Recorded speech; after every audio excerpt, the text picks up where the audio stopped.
नमस्कार दोस्तों, आपका स्वागत है आपके अपने YouTube channel teaching exam overload पे। साथियों, आज हम लोग NCERT क्लास 6 साइंस के चैप्टर नंबर 5 को पढ़ेंगे, जिसका नाम है शरीर की गति। इसमें हम लोग पढ़ेंगे गति क्या होती है, गमन क्या होता है, जोड़ या संधि क्या होती है, हड्डियों का जो जोड़ होता है वो संधि क्या होती है, कंदुक खलिका संधि क्या होती है।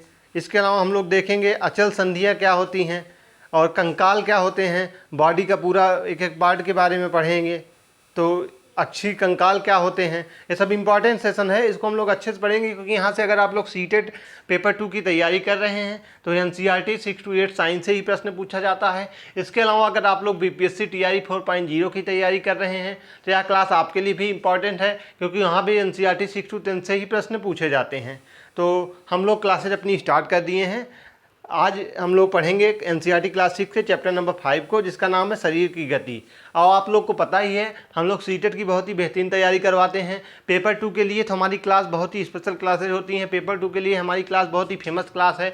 आप लोग पिछला रिकॉर्ड उठा के देख लीजिए। पिछली बार जहाँ 16 से 17% रिजल्ट था, तो हमारे चैनल के छात्रों ने एक एक हफ्ते 10-10 दिन में पढ़ के पेपर 2 क्वालिफाई कर लिया था। तो आप लोग सोच रहे हैं कितनी बेहतरीन तैयारी हम लोग करवाए थे। तो आप लोग पिछला रिकॉर्ड देखिए। टेलीग्राम पर मैंने जो आपको नोट्स दिया है, आप सारी नोट्स NCERT का पढ़ लीजिए और जितनी क्लासेज में करवा रहा हूँ इतना देख लीजिए। इससे बाहर आपका एक भी प्रश्न नहीं बनेगा। आप लोग अच्छे से पेपर को सॉल्व कर लेंगे, आपका पेडागोजी पे पकड़ भी अच्छी बन जाएगी और आपकी NCERT 6 to 8 की थ्योरी भी पूरी अच्छे से कंप्लीट हो जाएगी। और आपका सारे प्रश्न पेपर में जब प्रैक्टिस लगाना शुरू करेंगे तो सारे प्रश्न आपके बनने लगेंगे। तो बिना किसी देरी के हम लोग सेशन को स्टार्ट करते हैं। अगर आपको क्लास पसंद आए तो चैनल को लाइक कीजिएगा, सब्सक्राइब कीजिएगा, अपने दोस्तों में ज़्यादा से ज़्यादा शेयर कीजिएगा। चलिए फिर, आज के चैप्टर का नाम ही जैसा है, शरीर में गति। तो सबसे पहला पॉइंट यही बनता है, गति क्या होती है। तो किसी भी वस्तु की स्थिति में परिवर्तन को गति कहते हैं। यानी किसी भी वस्तु की स्थिति में परिवर्तन को हम लोग गति कहते हैं। हमारे शरीर में और अन्य जीवों के शरीर में कई तरह की गतियाँ होती रहती हैं। तो जैसे हम लोग कुछ भी चलते हैं, खाना खाते हैं, कहीं घूमते हैं, खेलते हैं, तो हमारी किसकी है, शरीर की गति है। तो किसी भी वस्तु की स्थिति में परिवर्तन को हम गति कहते हैं। हमारे शरीर में और अन्य जीवों के शरीर में कई तरह की गतियाँ होती रहती हैं। गमन क्या होता है, जब कोई वस्तु एक स्थान से दूसरे स्थान पर गति करती है। यानी कोई वस्तु जब एक स्थान से दूसरे स्थान पर गति करती है तो ऐसी गति को हम लोग गमन कहते हैं। गति और गमन का अर्थ एक ही है, लेकिन जीव विज्ञान में दोनों के अर्थ अलग अलग हो जाते हैं। हमारे शरीर में दिल का धड़कना या खून का संचार गति के उदाहरण है, लेकिन जब हमारा पूरा शरीर एक स्थान से दूसरे स्थान तक जाता है तो उसे गमन कहते हैं। तो आप लोग गति और गमन समझ गए होंगे क्या होता है। जब कोई वस्तु एक स्थान से दूसरे स्थान पर गति करती है तो उसको हम लोग ऐसी गति को गमन कहते हैं। और गति और गमन का अर्थ एक ही है, लेकिन जीव विज्ञान में दोनों के अर्थ को अलग अलग माना गया है, क्योंकि हमारे शरीर में दिल का धड़कना, यानी हमारे शरीर में जो दिल धड़कता है, हमारे शरीर में जो खून का संचार होता है, यह सब किसके उदाहरण है, यह सब गति के उदाहरण है। लेकिन जब हमारा पूरा शरीर एक स्थान से, मान लीजिए आप अभी यहाँ खड़े हैं, कहीं और चले गए, तो जब हमारा शरीर एक स्थान से दूसरे स्थान पर जाता है तो उसको हम लोग क्या कहते हैं, गमन कहते हैं। तो गति और गमन आप लोग समझ गए होंगे, यहाँ से पेपर में प्रश्न बन चुका है।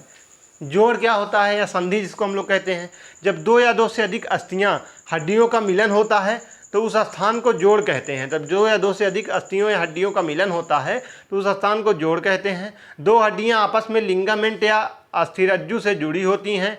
कोई भी अस्थि किसी पेशी से, टेंडर या कंडरा की सहायता से जुड़ी हुई होती हैं। तो जहाँ पर 2 या 2 से अधिक अस्थियाँ हैं, हड्डियों का मिलन होता है, उस स्थान को जोड़ कहते हैं। 2 हड्डियाँ आपस में लिगामेंट और अस्थिरज्जु से जुड़ी हुई होती हैं। कोई भी अस्थि किसी पेशी से, टेंडन या कंडरा की सहायता से जुड़ी हुई होती हैं। हमारे शरीर में स्वतः ही अनेक गतियाँ निरंतर होती रहती हैं। चलना, टहलना, दौड़ना, उड़ना, छलांग मारना, रेंगना या तैरना इत्यादि। ठीक, जब हमारे शरीर के विभिन्न भागों को उसी स्थान से मोड़ अथवा घुमा पाते हैं जहाँ पर 2 हिस्से एक दूसरे से जुड़े हों। उदाहरण के लिए आप लोगों ने कोहनी देखा होगा, कंधा देखा होगा, गर्दन देखा होगा। तो जब हमारे शरीर के विभिन्न भागों को उसी स्थान से मोड़ अथवा घुमा पाते हैं जहाँ पर 2 हिस्से एक दूसरे से जुड़े हुए होते हैं। जब हमारे शरीर के विभिन्न भागों को उसी स्थान से मोड़ अथवा घुमा पाते हैं जहाँ पर 2 हिस्से एक दूसरे से जुड़े हों तो इन स्थानों को हम लोग संधि कहते हैं। कभी आप लोग हाथ को अपने कहाँ से घुमा पाएंगे, जहाँ से जोड़ रहता है वहीं से घुमा पाते हैं। सोचिए, अभी आप बीच से अपने हाथ को घुमा लेंगे, बीच का मतलब है कि आप लोग कहाँ, बाजू से घुमा पाते हैं। हाँ, और अभी आप लोग सोचिए पेट से घुमा लेंगे अपने गले को, पेट से आपका गला घूमेगा नहीं ना, गला तो आपके गर्दन ऊपर से ही घूमता है ना। तो इसी को हम लोग संधि कहते हैं। कंदुक खलिका संधि क्या होती है? कंदुक खलिका संधि की बात की जाए तो कंदुक खलिका संधि का एक जंगम संयुक्त होता है। तो कंदुक खलिका संधि जो होती है एक जंगम संयुक्त होता है या एक हड्डी से बना होता है जिसमें गोल सिर होता है जो किसी और हड्डी के कप के अवसाद में फिट बैठता है। यहाँ हड्डी को स्वतंत्र रूप से घूमने में मदद करता है, सभी दिशाओं में गति करता है। घुटना हिंज संधि का एक उदाहरण होता है। तो कंदुक खलिका संधि जो होती है एक जंगम संयुक्त होती है या एक ऐसे हड्डी से बना होता है जिसमें गोल सिर होता है और किसी हड्डी के कप के अवसाद में फिट बैठता है या हड्डी को स्वतंत्र रूप से घूमने में मदद करता है, सभी दिशाओं में गति करता है। घुटना हिंज संधि का एक उदाहरण होता है, जैसा कि आप लोग फिगर में देख भी रहे होंगे, या एक हिंज संधि का उदाहरण है। ठीक, या क्या है? हिंज संधि का एक उदाहरण है। अचल संधि क्या होती है? अचल संधि का तात्पर्य है जो कि हमारे सिर के कुछ अस्थियां होती हैं जो कि संधि के द्वारा आपस में जुड़ी हुई होती हैं और यहाँ सभी अस्थियां इन संधियों पर कभी भी मिल नहीं सकती हैं। ऐसी संधियों को हम अचल संधि कहते हैं। सिर में मुख्य रूप से ऊपर जबड़े एवं कपाल के मध्य अचल संधि होती है। हमारे सिर की कुछ संधियों में अस्थि हिल नहीं सकती, ऐसी संधियों को अचल संधि कहते हैं। तो अचल संधि का तात्पर्य संधियों से होता है जो कि हमारे सिर के कुछ अस्थियों होती हैं जो कि संधि के द्वारा आपस में जुड़ी हुई होती हैं और सभी अस्थियां जो होती हैं इन संधियों पर कभी भी मिल नहीं सकती हैं। ऐसी संधियों को हम अचल संधि कहते हैं। सिर में मुख्य रूप से ऊपर जबड़े एवं कपाल के मध्य अचल संधि होती है। हमारे सिर की कुछ संधियों में अस्थि हिल नहीं सकती है, ऐसी संधियों को अचल संधि कहते हैं। जैसा कि आप फिगर में देख रहे होंगे, यहाँ से जो आपका भाग होता है अचल संधि होती है, यहीं से जुड़ा रहता है आपके अचल। कंकाल क्या होता है? तो कंकाल आप लोग देख रहे होंगे हमारे शरीर का पूरा कंकाल है। आपकी उंगलियां हो गई, आप लोग पूरा पता ही होगा, आप शरीर का जो देख रहे हैं पूरा आपका कंकाल है। इसमें शरीर का पूरा कंकाल इसी को कहते हैं हम लोग। मनुष्य के शरीर की सभी अस्थियां ठीक इसी प्रकार शरीर को एक सुंदर आकृति प्रदान करने के लिए एक ढांचे का निर्माण करती हैं। इस ढांचे को ही हम लोग कंकाल कहते हैं। मानव शरीर के कंकाल का गठन एवं उनकी संरचना खास तरह की होती है जिसमें अलग अलग आकारों एवं संरचनाओं वाली हड्डियां या अस्थि पिंजर विद्यमान रहते हैं। मानव शरीर में मुख्य रूप से 206 प्रकार की हड्डियां पाई जाती हैं और बचपन में इनकी संख्या 208 होती है। ये विभिन्न प्रकार की हड्डियां आपस में ऊतकों के माध्यम से जुड़ी रहती हैं और संधियां हड्डी शरीर के ज़रूरत के अनुसार अपना कार्य करती हैं। हड्डियों के ऊपर मांसपेशियों की परत होती है जो अस्थियों के आकार के अनुसार शरीर को आकार प्रदान करती हैं। तो हड्डियों के ऊपर जो होता है मांसपेशियों की परत होती है। आप लोगों ने हड्डी के ऊपर देखा है ना, हमारे मांसपेशियां होती हैं जो अस्थियों के आकार के अनुसार शरीर को आकार प्रदान करती हैं। जोड़ वाली हड्डी को मजबूत पकड़ एवं लचक प्रदान करने का कार्य स्नायु या लिगामेंट करते हैं।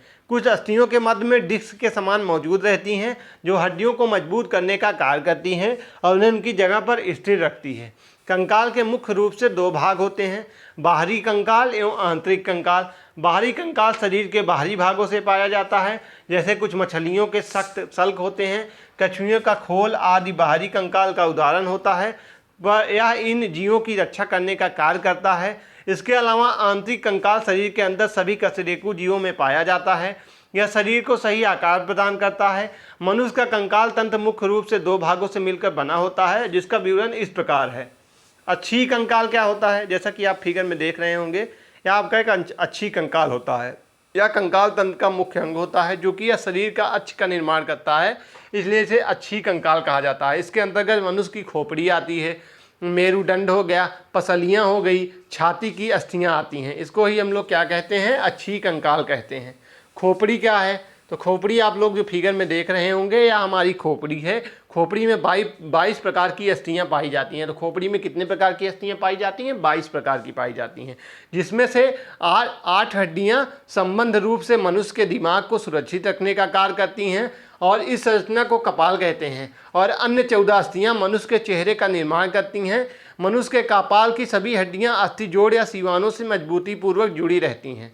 तो खोपड़ी में 22 प्रकार की अस्थियाँ होती हैं, जिसमें 8 हड्डियाँ संबंध रूप से मनुष्य के दिमाग को सुरक्षित रखने का कार्य करती हैं और इस संरचना को कपाल कहते हैं। अन्य 14 अस्थियाँ मनुष्य के चेहरे का निर्माण करती हैं। मनुष्य के कपाल की सभी हड्डियाँ अस्थि जोड़ या सीवानों के मजबूती पूर्वक जुड़ी रहती है। मेरुदंड या कशेरुकी दंड क्या होता है? तो यह कंकाल तंत्र के साथ साथ मानव शरीर का महत्वपूर्ण भाग होता है। यह 33 अस्थियों से मिलकर बना होता है। इसकी अस्थियां मोटी और लंबी होती है जो एक छड़ी के समान दिखाई देती है और यह सिर के बीच से लेकर कमर तक जाती है। ये अस्थियां आपस में गद्दियों द्वारा संयुक्त रहते हैं जिसके कारण मेरुदंड में लचीलापन बना रहता है। यह शरीर को आकार देने के साथ साथ गर्दन एवं धड़ को संतुलन प्रदान करती हैं। तो मेरुदंड या कशेरुक दंड जो होता है यह कंकाल तंत्र के साथ साथ मानव शरीर के महत्वपूर्ण भाग होते हैं। यहाँ 33 अस्थियों से मिलकर बना होता है। इनकी अस्थियां मोटी और लंबी होती हैं जो एक छड़ी के समान दिखाई देती हैं और यह सिर के बीच से लेकर कमर तक जाती हैं। ये अस्थियां आपस में गद्दियों द्वारा संयुक्त रहते हैं जिसके कारण मेरुदंड में लचीलापन बना रहता है। यह शरीर को आकार देने के साथ साथ गर्दन एवं धड़ को संतुलन प्रदान करते हैं। आगे बढ़ते हैं हम लोग। जैसा कि फिगर में आप लोग देख रहे होंगे, पसलियाँ क्या हैं? पसलियाँ आप लोग देख रहे होंगे जो छाती की हमारी हड्डियाँ होती हैं सीने की, इसी को हम लोग पसलियाँ कहते हैं। मानव शरीर में 12 जोड़े पसलियाँ पाई जाती हैं। इन पसलियों को आपस में जोड़ के रखने वाली हड्डी को उरोस्तु कहा जाता है। तो मानव शरीर में 12 जोड़ी पसलियाँ पाई जाती हैं। इन पसलियों को आपस में जोड़ के रखने वाली हड्डी को उरोस्तु कहा जाता है। उपांगी कंकाल क्या होते हैं? तो उपांगी कंकाल में 126 हड्डियाँ सम्मिलित होती हैं जिसमें हाथ पैर आदि की अस्थियाँ शामिल की गई हैं। तो उपांगी कंकाल में 126 हड्डियाँ सम्मिलित होती हैं जिसमें हाथ पैर आदि की अस्थियाँ शामिल की गई हैं। पाद अस्थियाँ क्या होती हैं? हाथ पैर दोनों की हड्डियाँ मिलाकर 118 होती हैं। तो पाद और हाथ पैर दोनों की हड्डियाँ मिलाकर 118 होती हैं, इनको हम लोग पाद अस्थियाँ कहते हैं। मेखलाएं क्या होती हैं? तो मानव के अच्छी भाग एवं पश्च भाग में संतुलन बनाए रखने के लिए दो चाप जैसी संरचनाएं पाई जाती हैं जिन्हें हम लोग मेखला कहा जाता है। तो मानव के अच्छी भाग एवं पश्च भाग में संतुलन बनाए रखने के लिए दो चाप जैसी संरचनाएं पाई जाती हैं जिन्हें मेखला कहा जाता है। इसमें आगे वाले पैर की मेखला को अंश मेखला एवं पीछे वाले पैर की मेखला को श्रेणी मेखला कहते हैं। अगला है कंकाल तंत्र के कार्य। तो कंकाल तंत्र शरीर के कोमल अंगों की रक्षा करता है एवं शरीर को आधार एवं सुनियोजित आकार प्रदान करता है।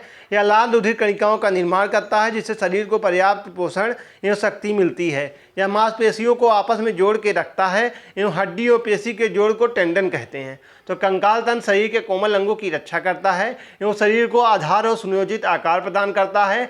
यह लाल रुधिर कणिकाओं का निर्माण करता है जिससे शरीर को पर्याप्त पोषण एवं शक्ति मिलती है। यह मांसपेशियों को आपस में जोड़ के रखता है एवं हड्डी व पेशी के जोड़ को टेंडन कहते हैं। पसली पिंजर क्या होता है? जैसा कि फिगर में आप लोग देख रहे होंगे, इसको हम लोग पसली पिंजर कहते हैं। मानव और अधिकांश अन्य कशेरुकी प्राणियों के वक्ष में स्थित एक हड्डी का ढांचा होता है। इसकी हड्डियों को पसलियाँ कहा जाता है। यह वक्ष गुहा में स्थित महत्वपूर्ण अंगों की रक्षा करता है जिनमें हृदय, फेफड़े, श्वास नली, ग्रास नली, थाइमस ग्रंथि इत्यादि शामिल होते हैं। तो यह वक्ष गुहा में स्थित होता है। इसमें महत्वपूर्ण अंगों की रक्षा करता है, जैसे आपका हृदय हो गया, फेफड़े हो गए, श्वास नली हो गई, ग्रास नली हो गई, थाइमस ग्रंथि हो गई इत्यादि इसमें शामिल होते हैं। पसलियाँ शरीर के पीछे मेरुदंड से जुड़ी हुई होती हैं। साधारण मानव पसली पिंजर में 24 पसलियाँ होती हैं। पसलियाँ वस्त्र की अस्थित एवं मेरुदंड से जुड़कर एक बक्से की रचना करती है। इस शंकु रूपी बक्से को पसली पिंजर कहते हैं। क्या कहते हैं? पसली पिंजर कहते हैं। अस्थियाँ एवं पास्थियाँ संयुक्त रूप से शरीर का कंकाल का निर्माण करते हैं। गति करने वाले समय पेशियों के संकुचन में अस्थियाँ खिंचती हैं। तो अस्थियाँ एवं पस्थियाँ संयुक्त रूप से शरीर का कंकाल का निर्माण करते हैं।